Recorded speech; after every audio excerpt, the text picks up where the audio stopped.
Hi, everyone, and welcome to the Government Aftershock Roundtable discussion on the future of behavioral science in government. My name is Chiara Varazzani, and I'm lead behavioral scientist at the OECD. It is a real pleasure for me to moderate our panel today. As I'm sure you know, right now, especially in the absence of a vaccine, our behavior is key to slow the spread of COVID-19. Washing our hands, wearing a mask, working from home, or getting tested for COVID-19 are just some examples of the range of new behaviors we had to adapt to in 2020. This is why many behavioral scientists have been on the forefront of slowing the spread of COVID-19, together with epidemiologists and public health specialists. So our objective with our time today is twofold. First, I would like the panel to share their thinking about what we learned during this crisis. And second, we will discuss about how this crisis will change the way behavioral science influences public policy. We will also explore how behavioral science can help government rebuild after the crisis and shape the post-pandemic recovery. We are honored today to have 4 panelists from 4 different continents, and I will introduce the panel in order of geographical distance from Paris. So we have Simon Gordon, who joins us from Australia, where he is the Managing Director of the Behavioural Economics team of the Australian government, or BETA, in the Department of the Prime Minister and Cabinet.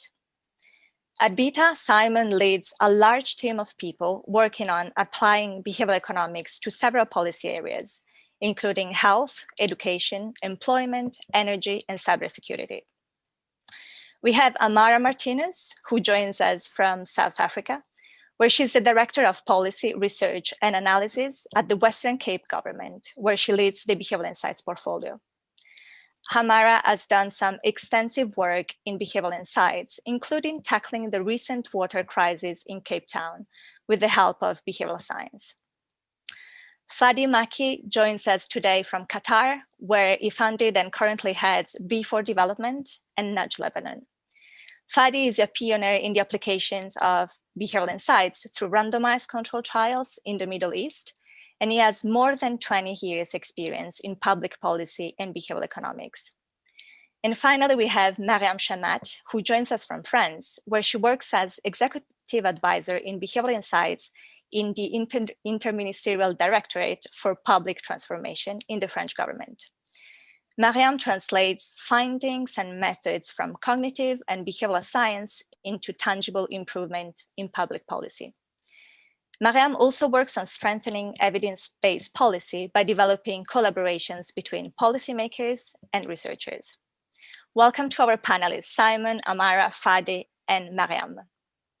So to the audience, we encourage you to get involved in this session and use the function on the right-hand side of your screen. If you would like to ask questions to the panelists, please do so in the questions tab. And we will have time to discuss your questions in the second half of our discussion. So before we deep dive into our topic, we have a poll question for the audience. You can see and answer the poll question just on the right-hand side if you're with your computer, or at the bottom if you're with your smartphone.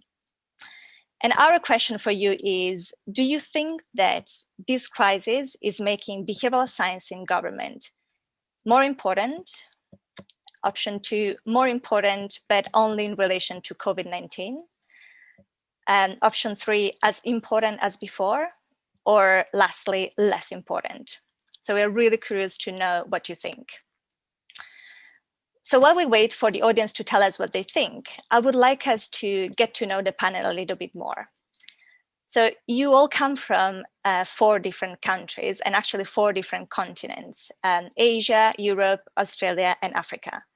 So I would like to ask the panelists to give us an overview of the current situation in your country, but as well the role of behavioral science in your home country. So Ammaarah, we might start with you. Can you tell us about the situation in South Africa? Sure. Thanks, Chiara, and hi to everybody that's tuning in today. I'm really thrilled to be here today. So in terms of South Africa and what's happening from a COVID perspective, and just to kind of frame the context a little bit. So the population of South Africa is about just over 59 million people. And in terms of COVID, we are currently in lockdown level 1. So what that means is that most of our economy is open. We have our restaurants open. And so the idea is that, we still have a lockdown, but it's quite a minimal lockdown, and we still have a curfew of 12 midnight. Cumulatively, if we look at cases, we had about 750,000 cases since when COVID actually hit our shores, and that was in March. We fortunately had a good recovery rate of just under 93%. So this has been the one positive out of a very bad situation. So I think that's been really good for us. And then in terms of sort of looking at the provincial landscape, we have 9 provinces in the country.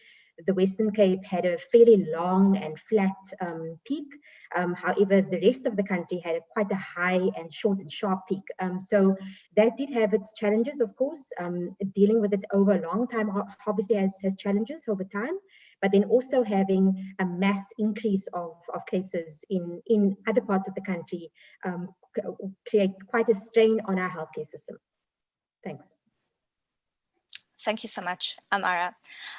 Simon, can you tell us about Australia and as well the role of behavioral science in tackling the crisis? Sure. Thanks, Chiara. And before I start, I'd just like to pay my respects to all of you who are, well and truly living in the thick of the pandemic, and especially those who've had to make a personal sacrifice. So touching on the situation in Australia, look, it's pretty good here at the moment, and we've been pretty fortunate. In a country of 25 million, we have under 100 active cases. So very, very few cases. And most of those are from people who are returning, Australians who are returning, who are in quarantine. So very little community transmission. As a result of that, we are living with relatively few restrictions, comparatively. In fact, as I speak, we're about to kick off a football match in Queensland, and there's a crowd of 50,000 there for that, to give you an idea. And apparently that's the biggest crowd at a sporting event since COVID really kicked off globally. So a little surreal to be talking to people from some other countries where it's really, hitting record levels given the situation we're in here. So we're very fortunate, and we are grateful for that. With regard to behavioural science, Australia's got a really incredibly active and growing community of behavioural scientists, sometimes known as behavioural economists or behavioural insights, but generally a really big community. There's around a dozen or so teams in the federal government, including my team, which is in the Prime Minister's Department and was established in 2016. There's teams in most of the state governments and quite large teams, teams in universities, teams in the private sector. So it's a pretty big community down here. I think it's a bit of a hidden secret. It's something we're proud of in Australia, though. And through those teams, we've seen the application of behavioural science to just about every policy issue you can think of. And I'd say we've been busier than ever over the last few months. So I might pause there, Chiara. Beautiful. Thank you for sharing, Simon. And now I would like to ask Mariam to tell us about France, and then Fadi. Yes, thank you, Chiara, for the question. So basically in France, we are currently in the middle of a second lockdown, which started around the 30th of October and is supposed to end on the 1st of December, until further notice and until we see how the situation evolves. But just to give you an idea of how it's been during the past month, so we had a first lockdown that was quite stringent and for about 2 months, from mid-March to mid-May approximately. And the difference between these two lockdowns, the first and the second, is that right now schools are open and therefore parents need to go out, or some people actually go to work, even though it's recommended to have remote work. Now, if you sign an exemption sheet, you can actually go out for specific reasons, for example, necessities, or going to the doctor, or walking around your house for around like 1 hour per day. But I would say that this second lockdown is a little bit less stringent than the first one, and that people are not necessarily entirely applying all the confinement rules. And just in terms of cases and casualties, so the population here in France is 66 million, and we have 24,000 new cases a day on average for the past week, and around 400 casualties per day, which is, I mean, I would say in the peaks, but the idea is that there's predictions that it might diminish over the coming weeks, I hope. So in terms of behavioral science, our team was extremely involved in communication and making information much clearer around the pandemic during the first lockdown. I would say it's a little bit less involved in this during the second lockdown, as the teams that are in charge of these topics actually have their own resources around this. So I can talk about the things we've done later in the panel, but yeah, we've worked night and day for a lot of months in the past, at least in the first wave. Thanks. Thanks, Mariam. We will certainly ask you for more details in the coming minutes. Fadi, can you tell us about the situation in Qatar and Lebanon? Yes, thank you, Chiara, for kind of moderating this session. So the situation in Lebanon and Qatar are very distinct case studies because you have different institutional capacity. It's 20 hours. Qatar had the resources to effectively trace, isolate, even without imposing a curfew, and numbers are going down. And actually back in March, Qatar was the first country to announce the largest number of infections in the region, which triggered a wave of transparency in the region. As you know, at the beginning, there's a lot of taboo about talking about cases. So it was what we call the first mover that got many countries in the region to update the transparency norm, a concept well illustrated by Kastanstein's How Change Happens. In Lebanon, the picture is very different. And what we're seeing is a total disintegration of government role. So given that dwindling role of government, those that are filling the gap are NGOs and kind of IGOs. So we are now in the middle of the kind of second wave. We are in a 2-week lockdown. But what I would like to say here, that in the region, we have 3 main insights that I'll share with you on the study just finished now and will be published in the coming 2 days in the Journal of Behavioral Economics for Policies. The first one is that risk perceptions are an important indicator of compliance with preventive measures. So people more compliance target behavior when their perception of the risk of COVID-19 is higher. The second thing we've seen is that the hard-handed measures were most effective when implemented over a short period of time and fully, not gradually. And thirdly, the fatigue. So basically, the longer people uphold the preventive measures, we've seen that the less they are likely to fully comply, and hence the second wave that we're witnessing here. Thank you, Fadi, for these insights. We received the results from the poll questions from the audience, and the response is overwhelming. It seems that the crisis is making behavioral science more important, with more than 60% of the people responding so. It's not surprising, but I would like to have your insights as well on these. And as well, my question to you is, why is it more important? And is it going to be more important even in the future? And Ammaarah, I might start with you. Sure, thanks, Chiara. I think one of the things that we've seen as a result of COVID was that, in fact, because COVID is all about changing behavior, we definitely couldn't sort of deny the fact that behavior change and behavioral science was almost put to the forefront because of the fact that we needed to change our behavior in terms of how we live, how we actually go to the shopping mall, you know, how do we actually change our entire lifestyle in terms of mask wearing, how important this was actually for our health. And I think that, you know, what this really shows us is that even though, and I can only speak for my own country, so in South Africa, behavioral science is quite a new science.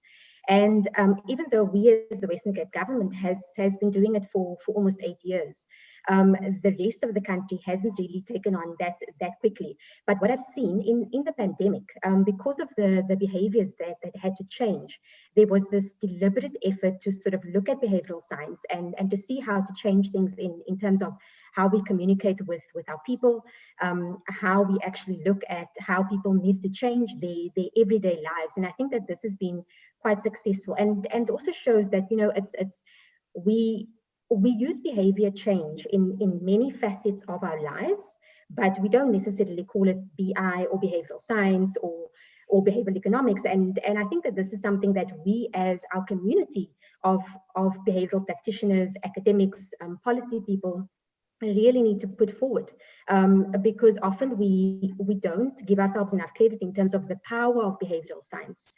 So whether you call it, you know, policy changes or regulatory changes, or you call it BI, you know, I think that the point is that BI and the potential power of behavioral science is quite dramatic, particularly in these big pandemics. And so I think that is really important, and something that we saw coming through as you mentioned, we tackled the water crisis, which again, a huge shift in behavior and in terms of how we actually needed to push forward our thinking about behavior change. Thanks. Thank you so much, Ammaarah. Simon, what do you think about these poll questions and how people reacted about, you know, saying that behavioral science is more important now than before the crisis? Do you agree? Do you disagree? And why is it the case? I disagree. Ooh, tell us more. No, not really. As you get to it, I actually agree. Look, I disagree because I say it's as important as before. I think behavioral science was important pre-COVID and it's remained important. It's been the key method for bringing the public into public policy before COVID happened. That's always been important. It's been at the vanguard of evidence-based policy and testing what works. The case for that was just as important in public policy before COVID. So in that regard, I say it's as important as before. But I think if we shift the question slightly as to whether the perception and prevalence of behavioural science has shifted due to COVID, then the answer is a clear yes. People are more aware of it. People are more interested in it. I mean, everyone wants to know about what drives behaviour now. It's something you can talk to friends and family about, which being in the behavioural science field, you know, you can't always do.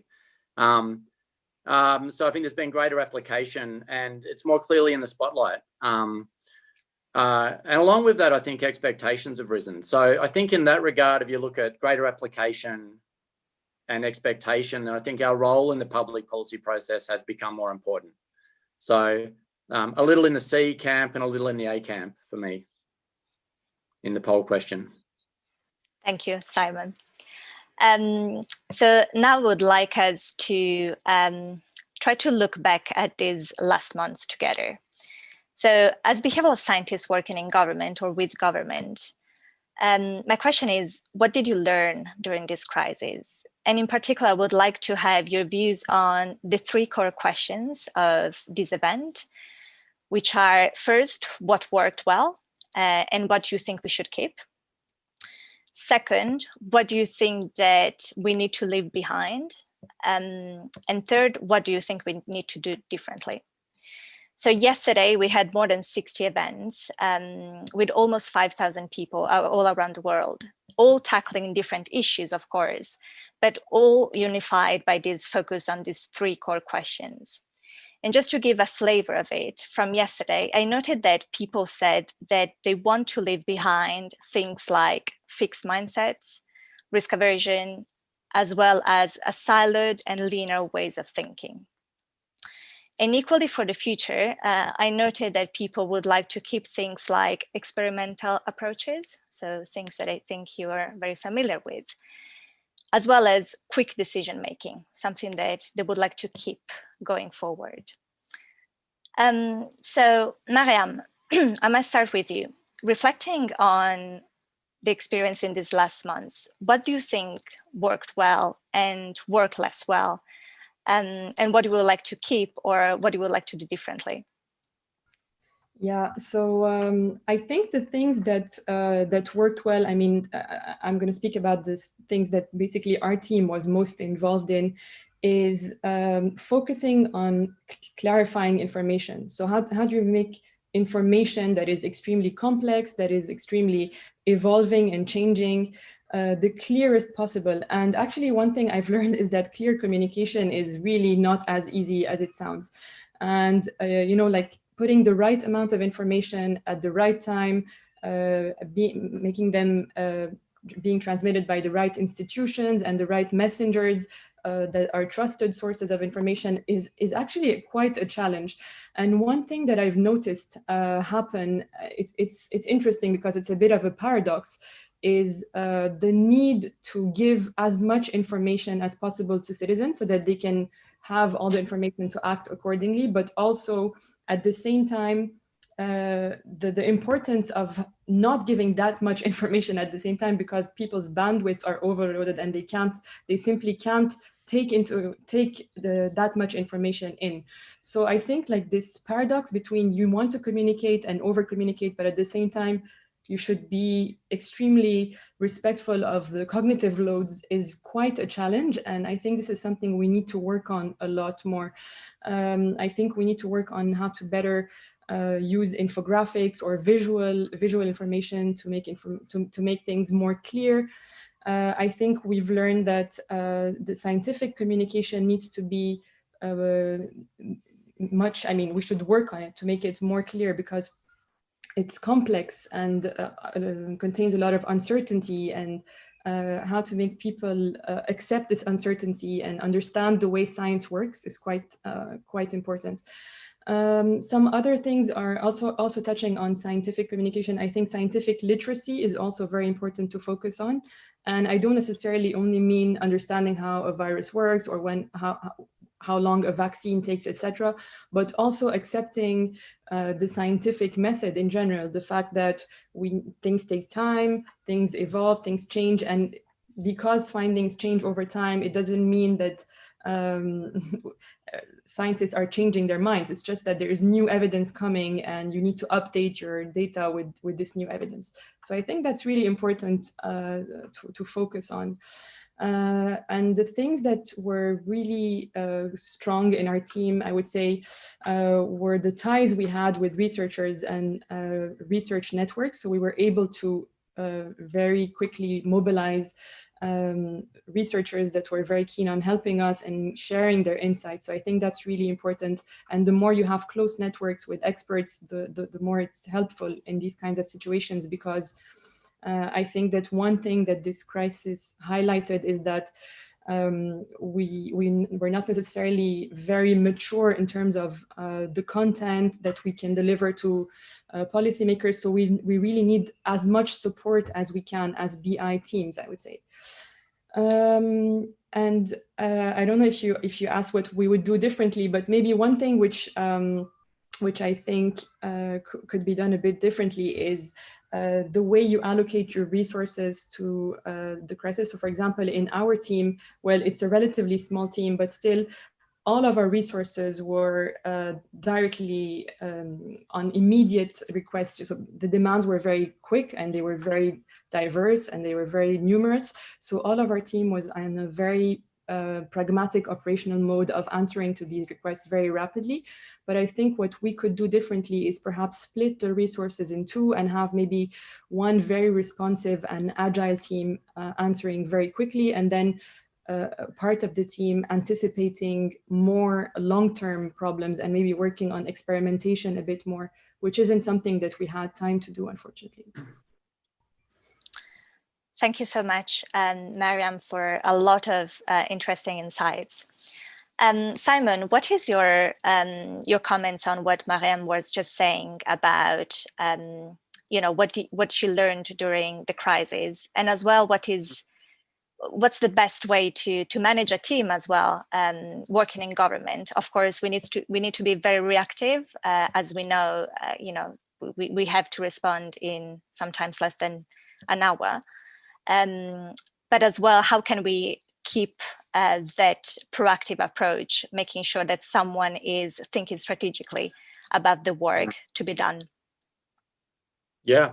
Well, I mean, like a lot of what Mariam said certainly applies to my team, and I'm sure a lot of teams around the world. Just a couple of additional things I think that stood out for me from our experience, particularly early on. The level of cross-sector collaboration, particularly with academics and government, and in some cases private sector, was amazing and went to a level that we hadn't seen before, and it happened very quickly. And I think there was just an incredible amount of shared focus on trying to beat this. And I'd love that to continue. And I think that'll be a lasting legacy for BI teams in government right across the world. Incredibly rapid learning, I think, as well. So for my team, we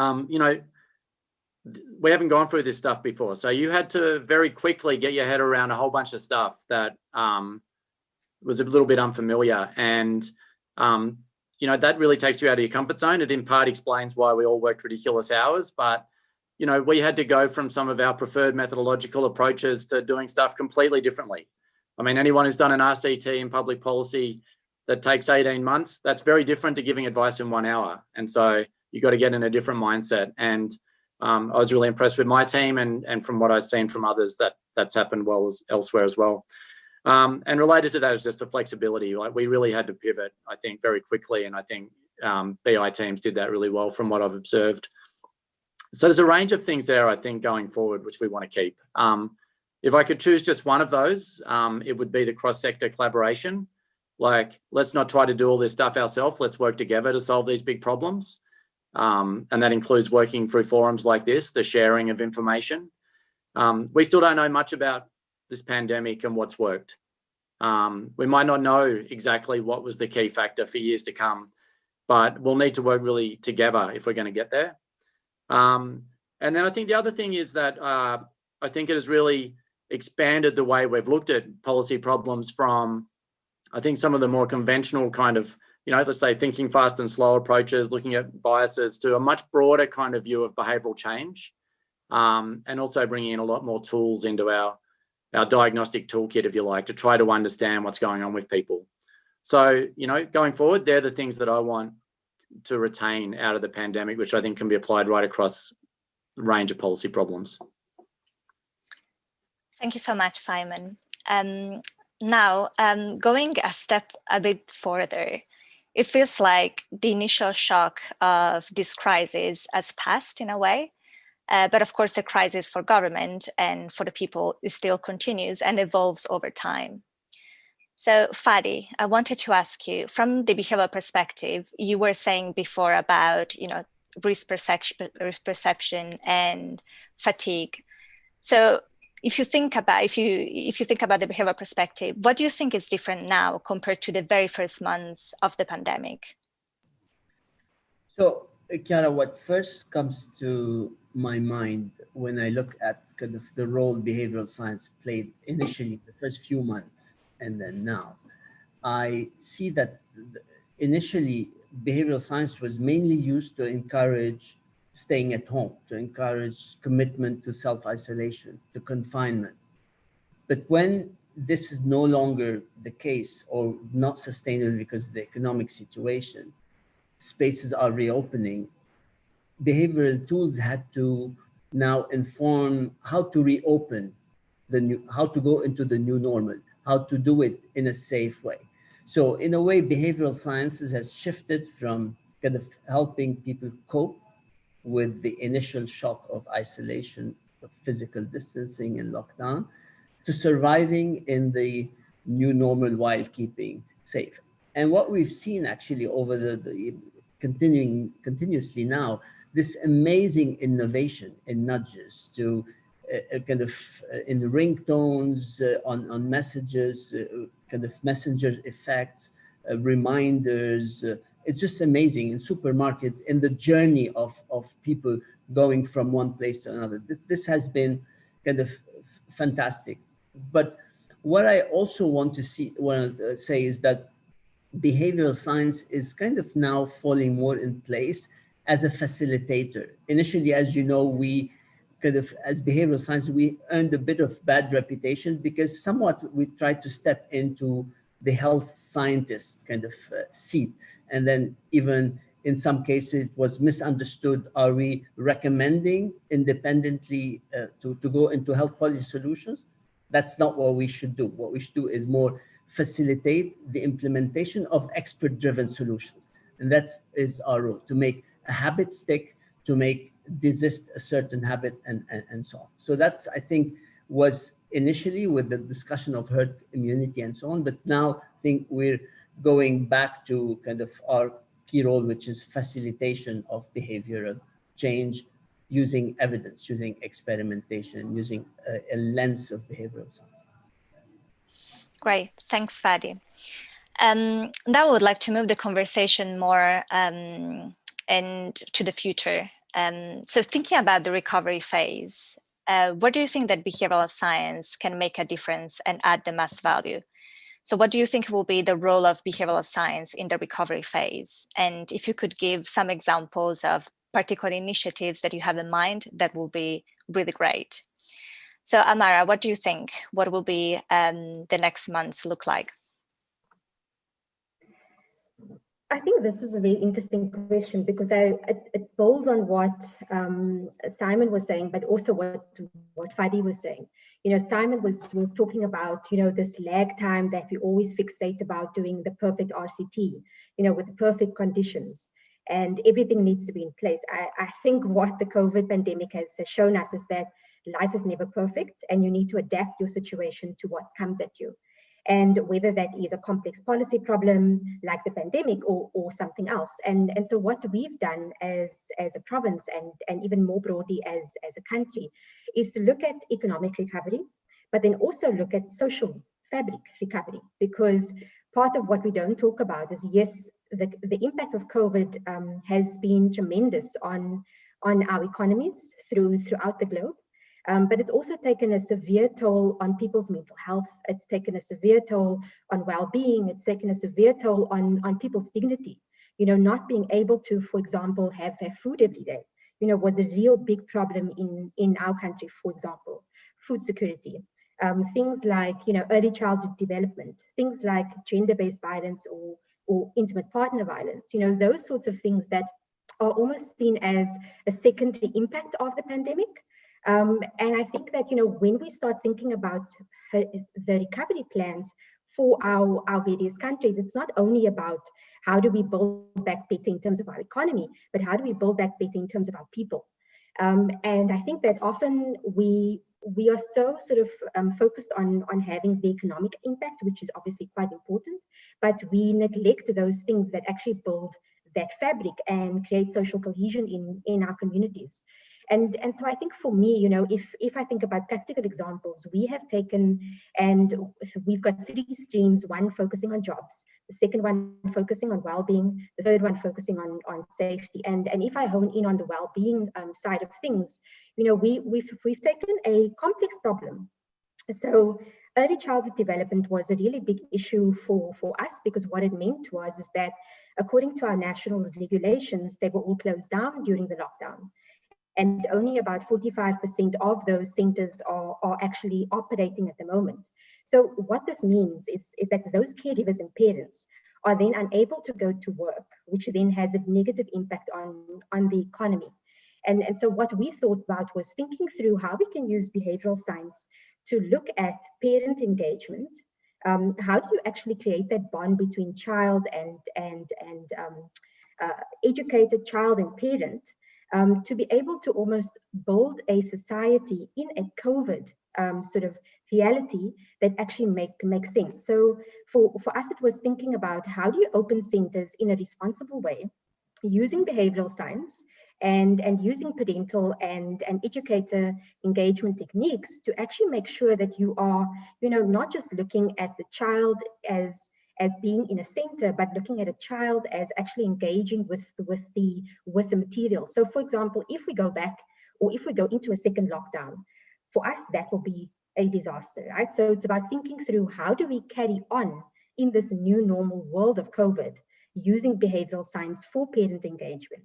So if the kids are at home, how do we actually employ methods using BI that actually makes a lot of sense? And I think that, you know, we often think that behavioral science is about, where people stand in a line in a supermarket, but we can use it for real complex policy problems. So looking at things like gender-based violence, looking at things like, parental engagement, some things that we traditionally wouldn't have even thought of because we would have thought that BI can't solve those problems. And, I think that we should also be mindful of the fact that, we often think that behavioral science can't be mainstreamed to tackle these complex problems. I really think that we are moving in the direction as a BI community, as a policy community, to actually use all of these tools to be able to address those big challenges. And especially if I think about the global south, we've got so many policy problems and policy challenges that we have to deal with on a regular basis. And so for me, thinking through the recovery phase is definitely going to be looking at how to actually adapt behavioral science to actually respond to these complex policy problems, and eventually look at how do we mainstream into the work of government. So everything we do will have a behavioral lens. Some things, of course, can't be romanticized to fit everything. So behavioral science can't fit all problems, but I think it can be a useful tool as a conglomerate of tools that can be used to actually look at a particular problem. So that, I think, is what I'm hoping for going forward, and that we also need to be willing to take chances, and willing to actually say, I'm going to tackle this big problem of gender-based violence also using behavioral science techniques. And I think that's a challenge to everybody on the call. Let's think differently about how we actually use behavioral science. Thanks. Thank you so much, Ammaarah. I am sure that everybody in this panel agrees with you. And I really think I'm convinced that even in the future, it won't be only a matter of changing specific behaviors, but really embedding behavioral science in how we tackle policy problems and bigger challenges. So thank you so much for mentioning these. So one thing related to what you were saying, and is really one thing that I love about behavioral science, is its focus on empirical evidence to test what works and what does not work. So of course, during a crisis and potentially even going forward, it's very difficult to find time and resources to really generate empirical evidence. So Fadi, I might ask you first, can you tell us what you think about running experiments during the COVID-19 crisis, and what do you think about the future of empirical evidence in the future months and years? This is a very important question, Chiara. We always say that experimentation and particularly use of RCT is the cornerstone and the golden standard for us in behavioral science.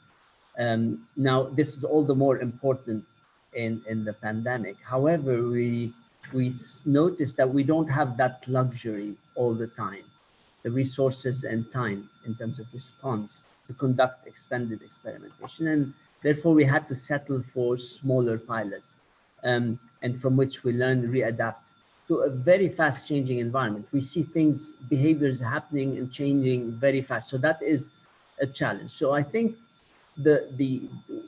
what I'm kind of suggesting is that we should focus on adding an experimentation element, but we should kind of also adopt quasi-experiential kind of evaluation methods. And I'm particularly for the rapid assessment. And I just want to tell you that we've been doing a lot of surveys, but with an experimental angle. And that's very important because surveys only say so much, all right? So we've done a lot of what we call CAP surveys, knowledge, attitudes, and perception surveys, what people know about certain target behaviors on COVID-19, hand washing, social distancing, handshaking, and so on.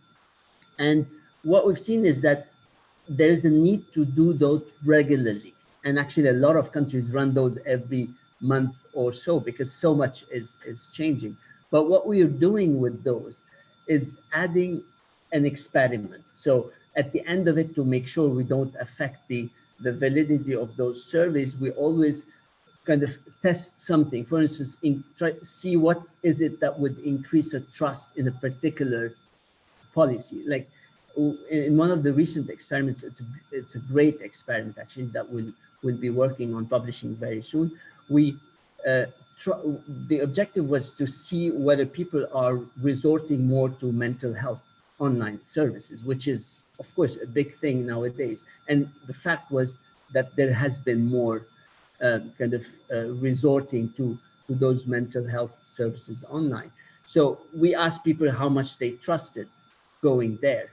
And we asked the treatment group the same question, but before that, we updated their perception as to more people are actually referring to that. And the effect was amazing. That dynamic social norm kind of created the increases the probability of people trusting by 1.5 times.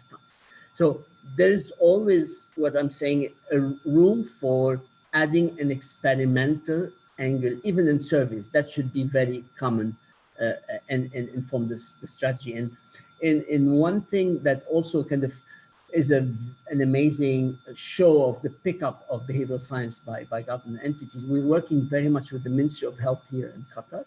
And just to tell you how they're starting to think kind of very much behavioral science, we just finished a CAP survey just before the Adha Eid, right? And the idea was to inform the communication strategy on time. So understanding what is it that makes people tick to comply, what do they say, how much do they know? And that was extremely insightful because we could then behaviorally inform the communication strategy right before as social gathering happens. So we think there's still room for behavioral science. We need to approach it with a practical mind. We need to look for opportunities, particularly in surveys, for kind of doing this as well. Thanks, Fadi. I think it's a very important point about the fact that we shouldn't miss any opportunity to run experiments. And it's very important for government to remind ourselves that surveys are not enough. We don't have a counterfactual, and it's not a very empirical, it's not empirical evidence to ask people what they think. So constructing and building experiments is still very important. So let's stay on this topic of methods a little bit longer. We all know that generating empirical evidence is important, but I would like to ask you, what do you think that we are doing wrong, in the sense that sometimes we are using a little bit old school methods? So we're still running randomized controlled trials, and we are thinking about quasi-experimental methods.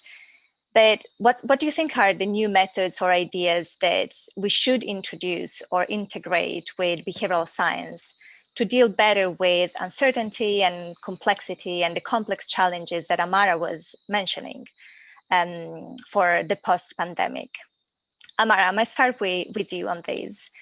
So what are your thoughts on the limitations on the methods that we're using? And do you have thoughts on potential solutions or new methods that we could introduce? One thing, and as I said earlier, the one big limitation is that we think that we have to wait for these ideal conditions, and that limits the scope of what we can do. It also limits our relevance. So if I'm going to a policymaker or a top-ranking official in our government and saying, I'm actually going to need 3 months to get a result for you, I will probably be laughed out of the room.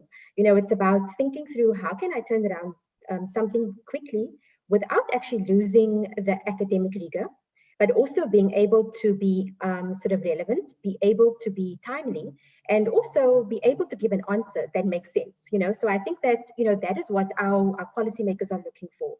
They want something to be evidence-based, but doesn't need to take 3 or 6 or 12 months. And so that delicate line is really, really difficult to actually achieve. And I'm not going to say it's easy, because it definitely hasn't been easy. And I think it's about, being keenly aware about this balance between, what you can pursue with behavioral interventions, but then also what you can pursue with normal things. So maybe it is a policy response that's required. Maybe it's about devising a new regulation. And I think the trick is to keenly understand, what problem warrants which intervention in the time that you have. And so I think time is really a very important factor. One thing that we've seen, and I think that all the speakers have alluded to this, is that time was of the essence, because we didn't know what was coming in the next week or the next 2 weeks or the next 3 weeks. And so we needed to actually be quite responsive to the needs, not only of the pandemic, but also of our politicians, our policymakers, our officials, to be able to actually say, this is what behavioral science can do, and this is what behavioral science can't do. And if we can't do this with behavioral science, what other tools exist to actually complement this? And one of the, when thinking about solutions, I've been thinking about this for, since the pandemic started. And it's really about saying that, we are a group of BI practitioners, we are a group of BI academics, and how do we actually feed off each other to be able to get information quickly at our fingertips? What can I learn from, for example, India or Brazil or Canada or France? And how can that be contextualized to my reality? So I don't need to then go into the field and do an experiment that has already been done, for example. And obviously there will be context nuances as you go from country to country, but I do think that we can learn from each other. And I think that this is quite an important thing to actually think about. And I think the second thing is about, adopting and also not being afraid to adopt this multi-pronged approach to how you actually solve a problem. And so yes, it may require a behavioral solution, but it may also require a policy solution, and it also may need to look at how do we actually redesign service delivery models. And I think that this is something that we need to really be clear about, that there's never going to be one particular answer to one problem. So I think if perhaps we can think about it in this way, and think about our problems in this way, perhaps we would even, achieve greater relevance and success as a behavioral community. Thanks. That's great. Thank you so much, Ammaarah. Just jumping on what you were saying about collaborating across countries and not reinventing the wheel every time. I was just wondering, what would be your wish list for the OECD and its government members? Of course, I'm working at the OECD, and I would love to support all countries applying behavioral insights to public policy.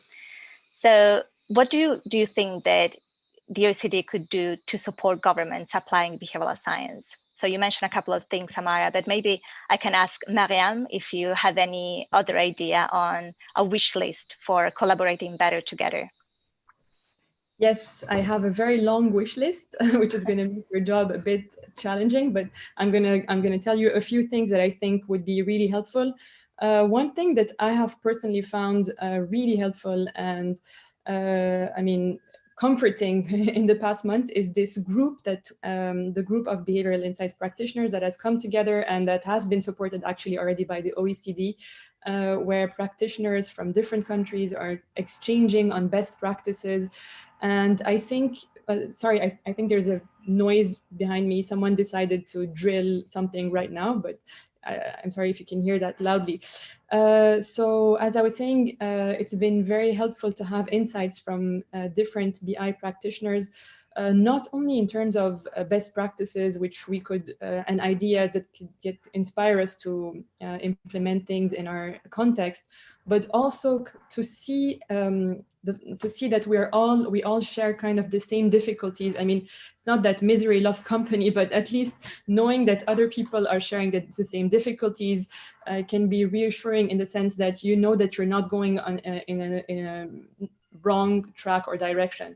So for example, what was mentioned by Ammaarah and Simon, which is that and even Fadi, which is that we don't have the luxury of running RCTs, that basically we have to give our recommendations in a very fast, almost an hour to hour base, can be a bit uncomfortable. But when you know that it's the same for all BI teams, you know that at least you're not completely out of line.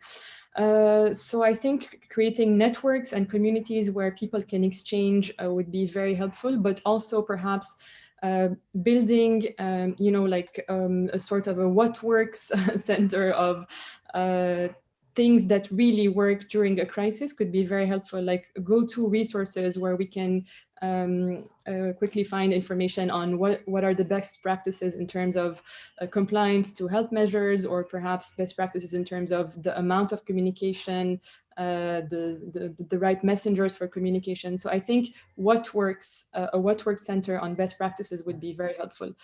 A couple of other things would perhaps be platforms where we can ask questions and have them answered perhaps by experts or by practitioners. You know, like there are platforms where you can ask an expert, and then you have different answers that can help you quickly advance. And one other thing, which I think is quite important, and I think we need to think about it a bit as a community, is to create a sort of perhaps label or indicators on the type of evidence that we're delivering.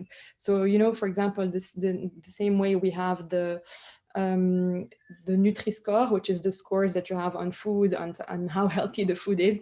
You can perhaps have a scoring of how evidence-based, or how much of an expert opinion, how much is what you're recommending based on surveys, based on interviews, based on RCTs. So I think if we can create a sort of a label system, it could make us all share the same standards in terms of the quality of recommendations that we deliver.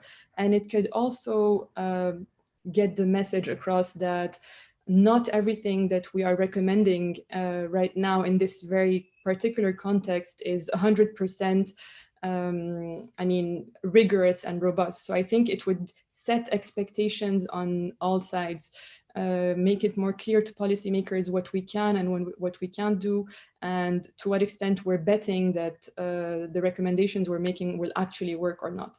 So I think the OECD has done a lot of work on sharing standards, for example, on ethical standards, which I find very, very interesting, the toolkit that was done last year or 2 years ago. So I think continuing this work of having shared standards on the quality of things we produce would be very relevant.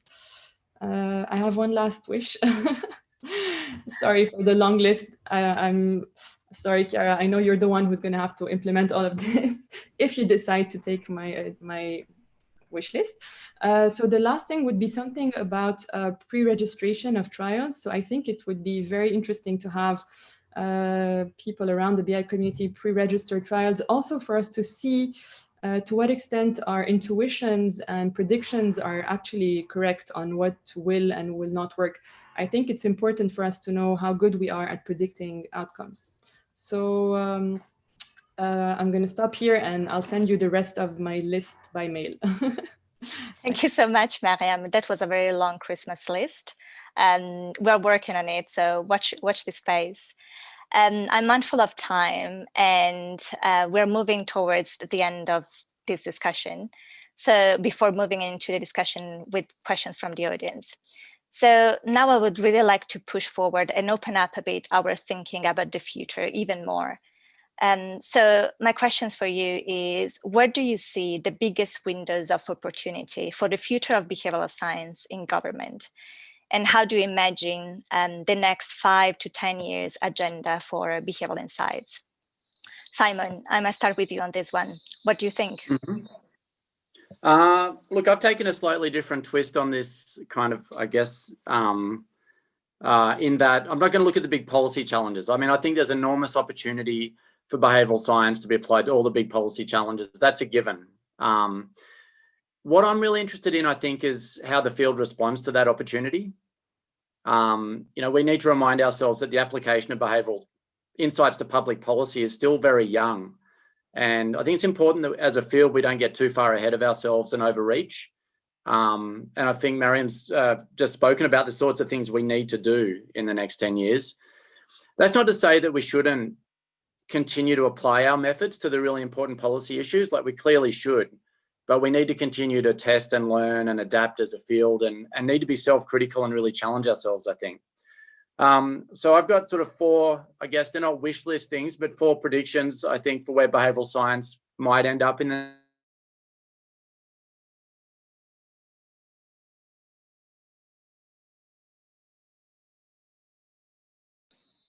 I think I lost Simon. At least for me, I can't hear him anymore. So you just started is 4 points on the future of behavioral science. I might ask Fadi, what are your thoughts on the future of behavioral science for the next years? Noting that it's a field very young, so it's basically 10 years old. So please, over to you. I think, I mean, going forward, we're going to see a new generation of government officials that are behavioral science savvy. And I think streamlining and scaling up the use of behavioral science in governments is going to be a must.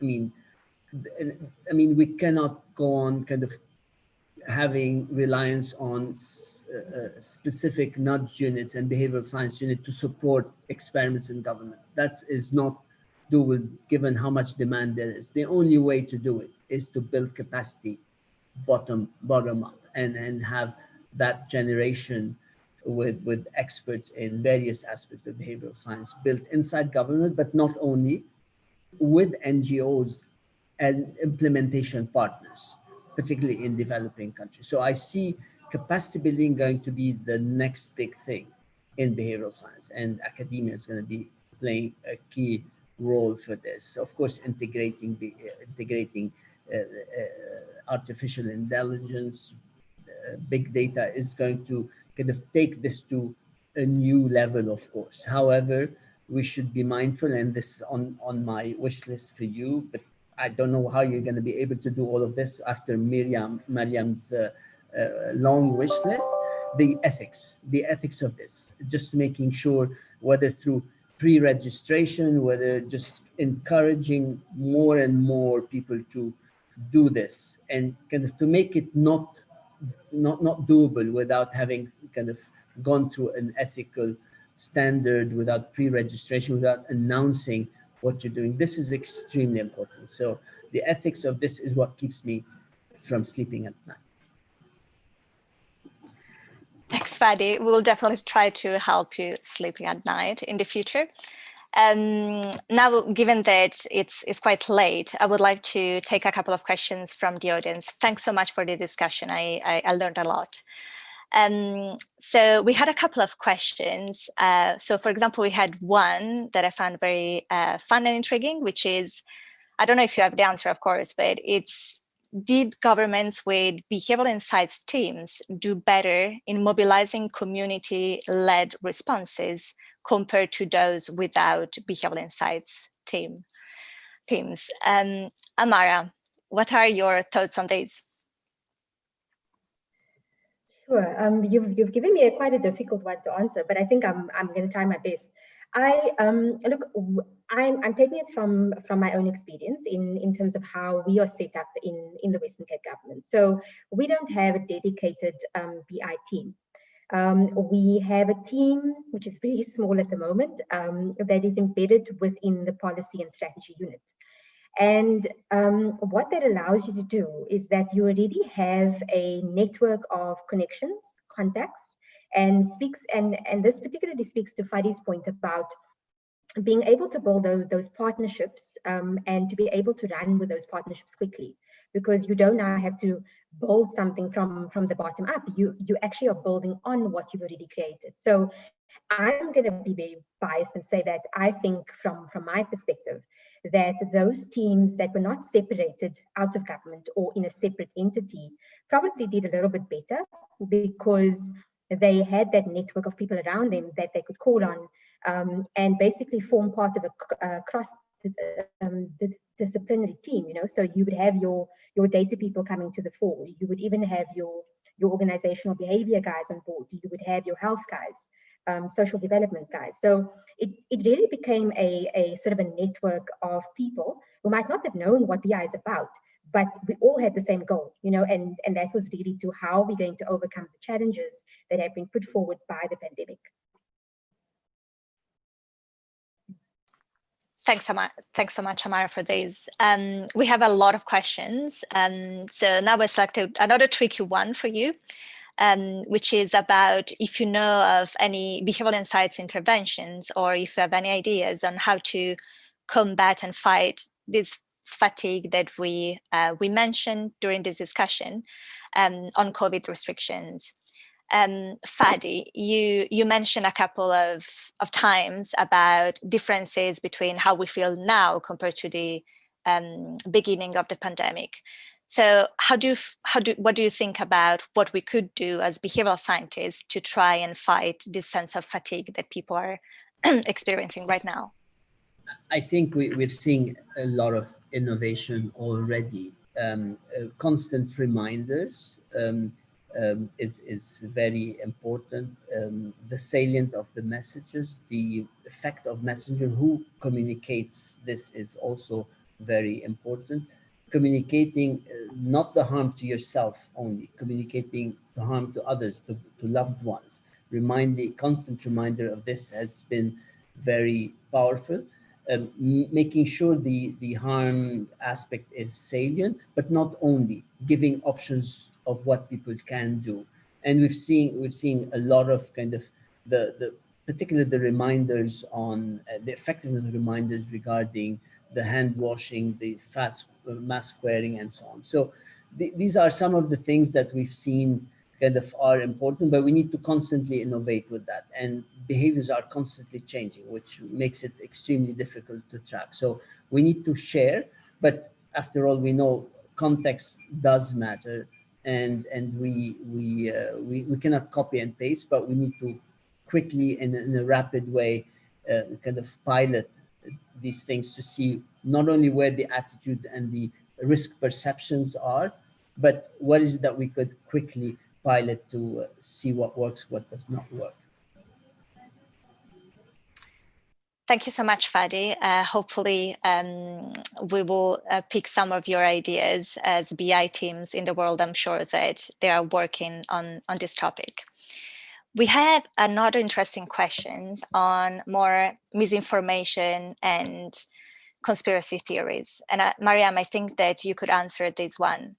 It's about how can behavioral insights be used with respect to people who don't believe COVID, for example.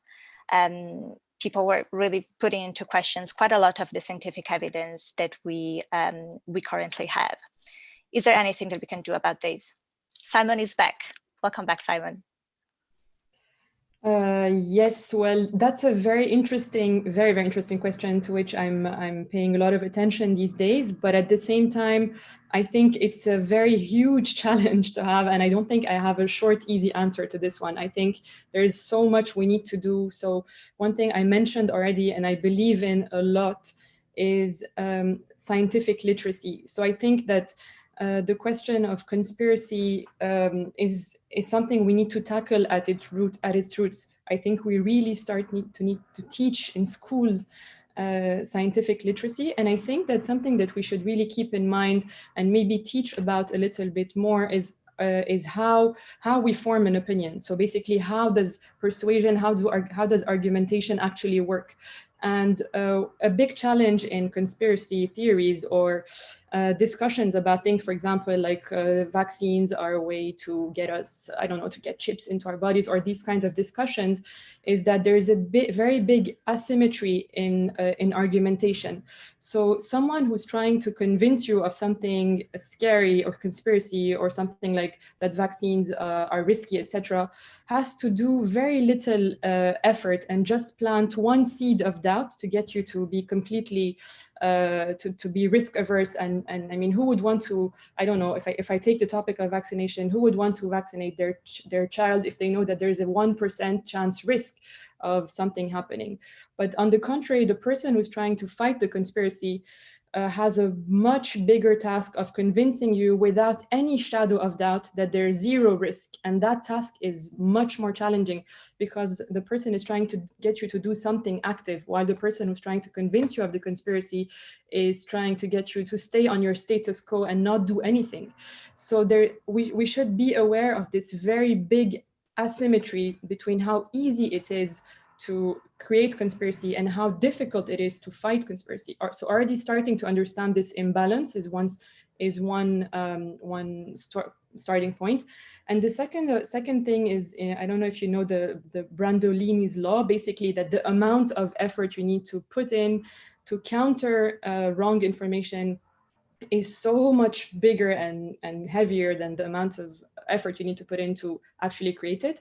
So I think that this creates more space for conspiracists or people who have, I mean, it's much easier to go on a forum and plant doubt and that becomes viral than for people who need to do the effort of explaining information correctly to do this effort.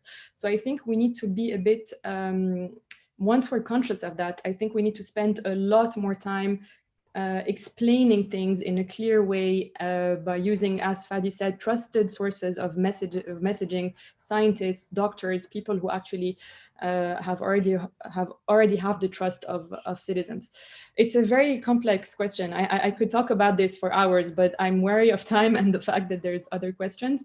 So I'm going to leave it at this, but I'm fascinated by this topic.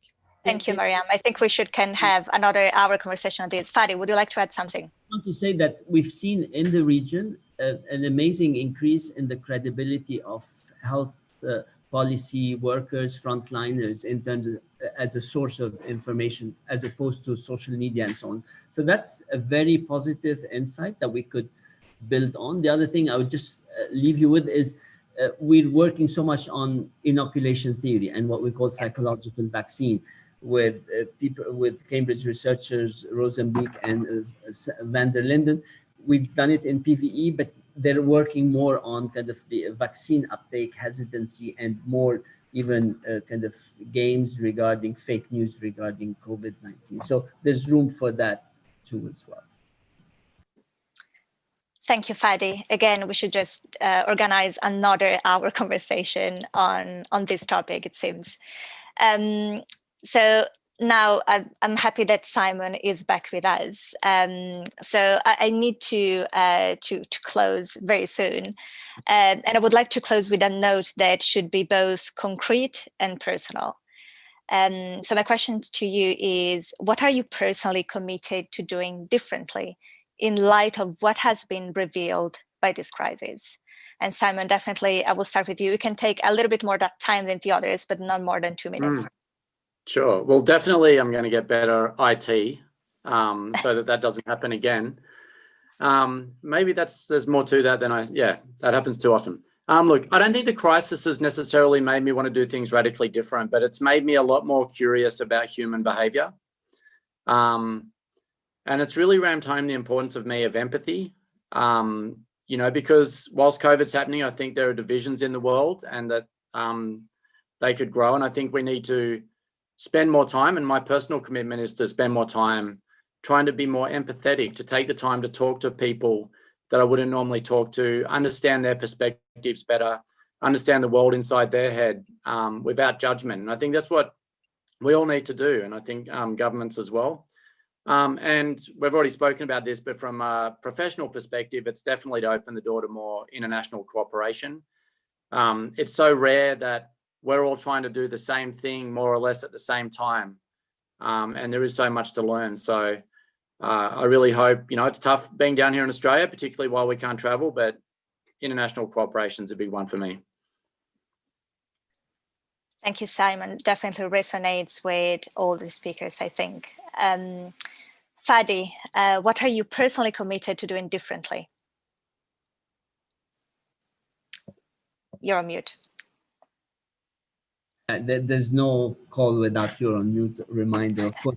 So one thing I want to do is spend more time connecting with family and friends on video conference. This is something new that I picked up, and that's very important. And actually, that's the true meaning of physical distancing as opposed to social distance. So that pandemic taught us that we could be even more connected with family and friends by calling them more often. So that's something I would want to spend more time doing.